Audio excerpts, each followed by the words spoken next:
Hello my dear friend, कैसे हो आप लोग। मुझे आशा होगी आप पहले की भांति स्वस्थ होंगे, मजे में और निरंतर पूर्वक अपने पढ़ाई कर रहे होंगे।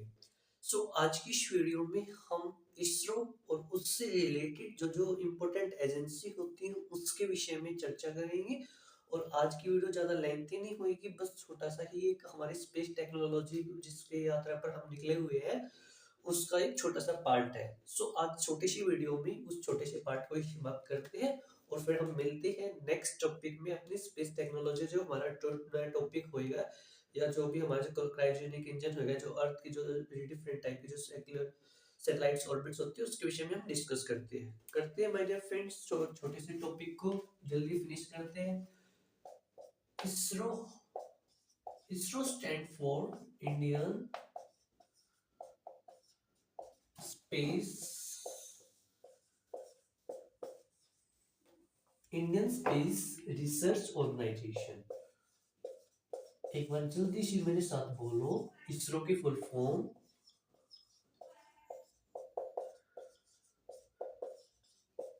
ISRO stand for Indian space research organisation.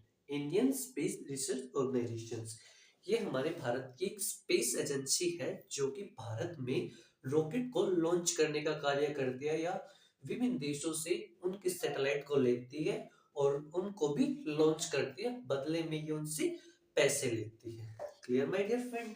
इस इसरो की जो स्थापना हुई थी वो 15 अगस्त 1969 को हुई है। और याद रखना माय डियर फ्रेंड, इसका जो हेडक्वार्टर है वो बेंगलुरु में है। कहाँ पर है? बेंगलुरु में है। क्लियर। इसरो की स्थापना करने हेतु 1962 में एक कमेटी का गठन किया जाता है जिसे हम इनकोस्पार कहते हैं। क्या बोलते हैं? INCOSPAR, Indian national committee for space research. जल्दी मेरे साथ बोलिए, Indian national committee for space research. एक बार और, Indian national committee for space research. Just one time, Indian national committee for space research. आपकी सुविधा हेतु मैं इसको लिख भी देता हूं, Indian national committee for space research. ठीक है माय डियर फ्रेंड, इसकी स्थापना, इस कमेटी की स्थापना की गई थी 1962 में ताकि ये इसके संबंध में कुछ अपने सजेशन दे सके। और इस इंसो को इन कुशबार कमेटी का जो गठन किया गया था वो डिपार्टमेंट ऑफ एटॉमिक एनर्जी के अधीन किया गया था। क्लियर। और 1969 में इसी इन कुशबार कमेटी को क्या दे दी गई? ऑटोनॉमी दे दी गई। क्या दे दी गई? ऑटोनॉमी, स्वायत्तता दे दी गई। ये स्वायत्तता दे दी गई कि आप अपनी इच्छा अनुसार ये कार्य कीजिए, रॉकेट लॉन्च का जो भी तरह का ये कार्य कीजिए। इसी को ऑटोनॉमी बोलते हैं। इस प्रकार की ऑटोनॉमी दे दी गई और फिर यही ऑटोनॉमी तब्दील हो गई इसरो में, जो कि आज इसके बारे में, इसके हम डिफरेंट टाइप के सैटेलाइट के विषय में हम पढ़ते हैं। तो 15 अगस्त 1969 में यह इस्टेब्लिश किया गया। इतनी बात क्लियर। आपको ज्ञात होगा कि हमने जो अपने भारत का पहला जो रॉकेट लॉन्च किया गया था वो थुम्बा से किया गया था। इसीलिए जो भारत का फर्स्ट रॉकेट लॉन्च व्हीकल्स क्या है? TERL, थुम्बा इक्वेटोरियल्स और स्पेस लॉन्च सेंटर है, जो स्पेस लॉन्चिंग सेंटर है जो कि तमिलनाडु में। थुम्बा से क्यों किया गया था? क्योंकि यहाँ से इक्वेटर, अर्थ इक्वेटर एक्सिस और मैग्नेटिक इक्वेटर एक्सिस आपस में क्या करते हैं? इंटैक्ट करते हैं। इसकी वजह से हमें इलेक्ट्रोजेट आइनोस्फीयर में प्रेजेंस एक इलेक्ट्रिक करंट होता है, उसकी स्टडी करने में भी हमें हेल्प मिलेगी। इसीलिए हमने ये थुम्बा से किया गया था। क्लियर। हमारा जो फर्स्ट स्पेस सेंटर है वो Thumba equatorial space launching centre है जो कि थुम्बा में स्थित है। अच्छा, आपको ये क्लियर हो गया होगा। इसरो की फुल फॉर्म जल्दी सी, Indian space research organisation, establish 15 अगस्त 1969, हेडक्वार्टर बेंगलुरु। 1962 में कमेटी गठित की गई डिपार्टमेंट ऑफ एटॉमिक एनर्जी के अंतर्गत और इस कमेटी का क्या नाम था? Indian national committee for space research. और इसको सन 1969 में क्या दे दी गई हमने, ऑटोनॉमी दे दी गई है, और इसी को हम क्या बोलते हैं, इसरो बोलते हैं। Clear my dear friends. वर्तमान में जो भारत का जो स्पेस लॉन्चिंग सेंटर है, जहां से हम अपने रॉकेट को लॉन्च करते हैं, वो है सतीश धवन रिसर्च सेंटर। हमने इसरो पढ़ लिया, अब हम इसकी कुछ रीजनल लैंग्वेज उसके बारे में पढ़ेंगे। इसकी कुछ संस्था होती है, एजेंसी होती है, उसके बारे में चर्चा करेंगे। इसरो से ही संबंधित है। पहली है Satish Dhawan space centre. Satish Dhawan space centre ये कहां पर है, आंध्र प्रदेश के श्रीहरिकोटा में है। कहां पर है, Sriharikota,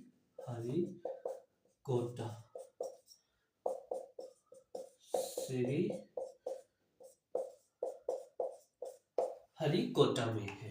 clear my dear friend.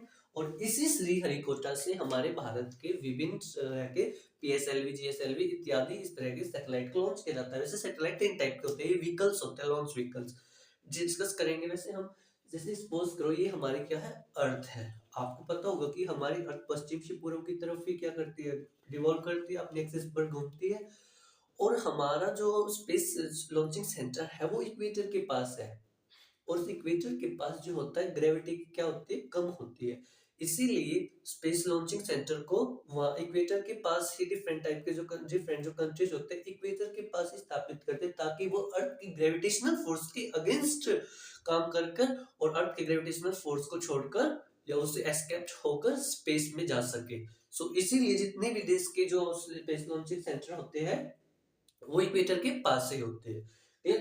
और हमारा जो स्पेस लॉन्चिंग सेंटर है ये आप अगर मैं ये आपका आंध्र प्रदेश है, यहाँ पर ये आपका श्रीहरिकोटा है, और यहाँ से हम अपने लॉन्च कराते हैं। और ये जो हमारा जो लॉन्चिंग सेंटर होता है वो किसकी तरफ होता है, पूर्व की तरफ ही प्रक्षेपित होता है।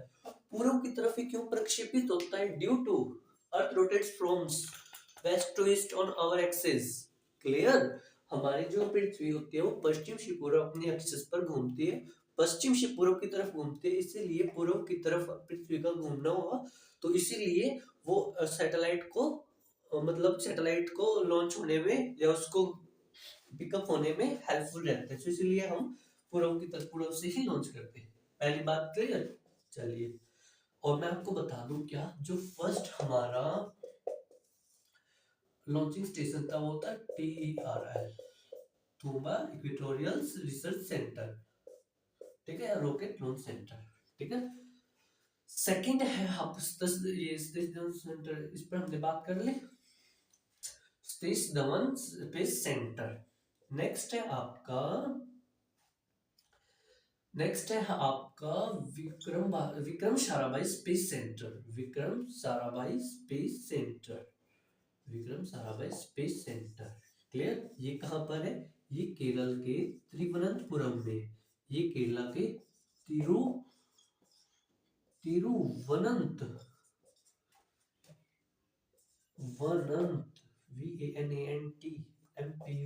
वनंतपुरम में। ठीक है। ये केरला के कहां पर है, तिरुवनंतपुरम में है। ये क्या करता है, ये डिफरेंट टाइप के लॉन्च व्हीकल बनाता है, PSLV, GSLV, ASLV, LVM3,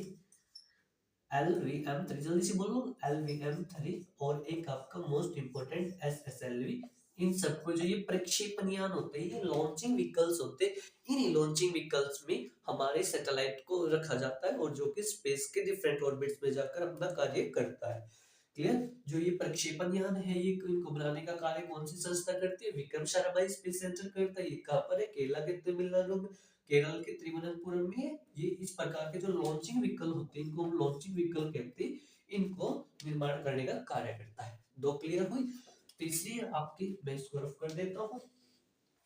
third है माय डियर फ्रेंड्स आपकी LPC। क्या है, दो आपको क्लियर।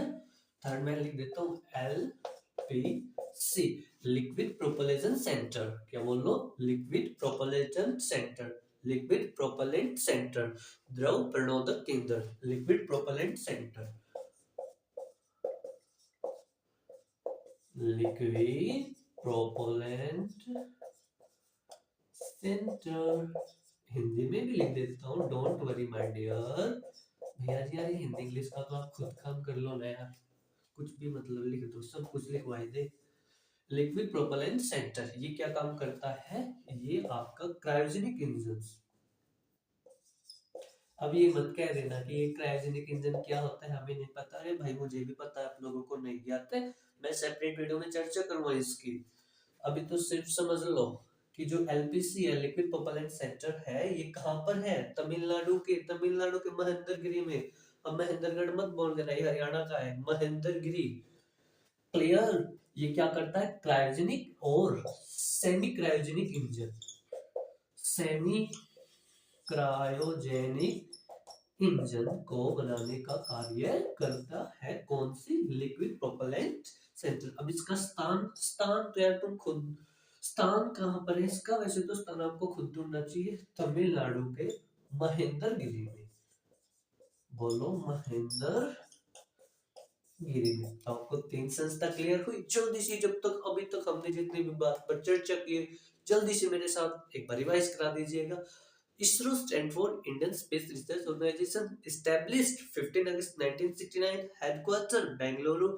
इसको गठित करने के लिए कौन सी committee, INCOSPAR Indian national committee for the space research 1962 में गठित की गई थी, डिपार्टमेंट ऑफ एटॉमिक एनर्जी के अंतर्गत। इसी को ऑटोनॉमी दे दी गई 15 अगस्त 1969 को, दैट इज इसको किसमें रूपांतरित कर दिया गया, इसरो में, जो कि आज के हमारे भारत की स्पेस एजेंसी। स्पेस इसरो जो है, इसरो के बहुत सारी क्षेत्रीय एजेंसियां, लोकल एजेंसीज है। फर्स्ट पे हमने चर्चा की थी विक्रम साराभाई स्पेस सेंटर, जो कहां पर है, केरला के त्रिवनंतपुरम में है, जिसका मुख्य कार्य क्या, लॉन्च व्हीकल बनाने का है। दूसरी पर हमने चर्चा की थी विक्रम साराभाई सेंटर पर, आई मीन ये तो हो गया, सॉरी फर्स्ट पर हमने जो विक्रम साराभाई सेंटर पर चर्चा कर ली थी, सतीश धवन स्पेस सेंटर पर हमने चर्चा की, जो कि प्रक्षेपण का कार्य करता है, रॉकेट को लॉन्च कराने का कार्य करता है। तीसरी हमने एलपीसी, लिक्विड प्रोपेलेंट सेंटर पर बात की, जो क्रायोजेनिक और सेमी क्रायोजेनिक इंजन बनाने का कार्य करता है। हम इसकी हिस्ट्री पर भी पढ़ेंगे। हिस्ट्री क्या है इसकी, रशिया ने 1990 के दशक में हमें भारत को, हमें मतलब भारत को 7 टाइप के क्या दिए थे, क्रायोजेनिक इंजन दिए थे, जिसका हमने 5 क्रायोजेनिक इंजन का यूज अपने जीएसएलवी MK1 में किया था, और बचे हुए 2 क्रायोजेनिक इंजन का जो प्रयोग है उसको हमने इस तरह का देखा था कि उसका किस प्रकार का डिजाइन है, क्योंकि हमारी MTCR पर हस्ताक्षर तो हुए नहीं थे, ठीक है। और यूएसए कह रहा था कि भारत के MTCR पर हस्ताक्षर नहीं है तो इसको क्यों टेक्नोलॉजी बताए, लेकिन हमारे जो भारतीय जो साइंटिस्ट थे उन्होंने अपना दिमाग लगाया, और उस दिमाग लगाने से उन्होंने क्रायोजेनिक इंजन का डिजाइन किया, और फिर हमने अपना स्वदेशी क्रायोजेनिक इंजन बनाया, जो कि भारत में आज वर्तमान में 3 क्रायोजेनिक इंजन है। क्रायोजेनिक इंजन 7.5 है, क्रायोजेनिक इंजन 2.5 है, और क्रायोजेनिक इंजन 25 है, जिसका प्रयोग हमने मार्च 2025 सॉरी दिसंबर 2025 में blue blue bird satellite launch किया था हमने, एयर स्पेस कोई कंपनी है यूएसए की, उसका, उसमें हमने क्रायोजेनिक इंजन 25 के थे, इसीलिए उसको बाहुबली कहा गया। सो 3 क्लियर हुई, जल्दी से फोर्थ को लिखिए। फोर्थ हमारी है आपकी स्पेस एप्लीकेशन सेंटर। बोलो मेरे साथ, यहाँ पर स्पेस नहीं है तो मैं यहाँ पर लिख देता हूँ, space application centre. Space application centre का है गुजरात के अहमदाबाद में, गुजरात के अहमदाबाद में। ये क्या करती है, इसका जो मुख्य कार्य होता है, जो भी हमने सैटेलाइट लॉन्च किया गया है ऑर्बिट में, वो सही प्रकार से अपना कार्य कर रहा है या नहीं कर रहा है, उस सैटेलाइट से कौन कौन सा फीडबैक आ रहा है, कौन सा डिपार्टमेंट्स का आ रहा है, उनको तो देखने का कार्य करते हैं आपकी स्पेस एप्लीकेशन सेंटर। और पांचवी आपकी most important, ISRO satellite centre. बोलो मेरे साथ, ISRO satellite centre. ISRO satellite centre, ISRO satellite centre क्या करता है, डिफरेंट टाइप के सैटेलाइट्स को बनाने का कार्य करता है। वैसे भारत में 3 प्रकार के सैटेलाइट है, रिमोट सेंसिंग सैटेलाइट और सैटकॉम, और जिसे हम कम्युनिकेशन सैटेलाइट बोलते हैं, नेविगेशन सैटेलाइट, जिसके विषय में हम आगामी वीडियो में चर्चा करेंगे। सो माय डियर फ्रेंड्स, ये थे हमारे इसरो और उससे रिलेटेड एजेंसी के विषय में। मिलते हैं हम अपनी स्पेस टेक्नोलॉजी के अगली वीडियो में, और डिफरेंट टाइप के हम ऑर्बिट्स के विषय में पढ़ेंगे, क्रायोजेनिक इंजन। अभी तो बहुत दिनों तक लंबी यात्रा चलने वाली है। थैंक यू दोस्तों।